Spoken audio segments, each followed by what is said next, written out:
স্মৃতির দোকান। এক শহরের কোণে ছিল এক ছোট্ট দোকান, নাম স্মৃতির দোকান। লোকেরা এসে হারানো মুহূর্ত খুঁজে নিত, পুরনো ভালোবাসা কিংবা শিশুকালের এক টুকরো আনন্দ।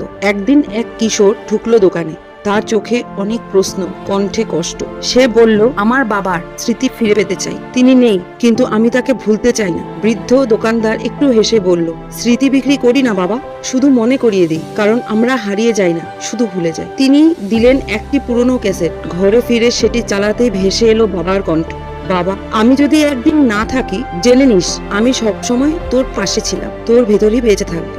চোখ বেয়ে নীরব অশ্রু গড়ায়, স্মৃতি জাগে, হৃদয় ভার হয়ে ওঠে। সেই মুহূর্তে সে বুঝলো, ভালোবাসা কখনো মরে না, মৃত্যু তাকে থামাতে পারে না। এখান থেকে আমরা কি শিখলাম?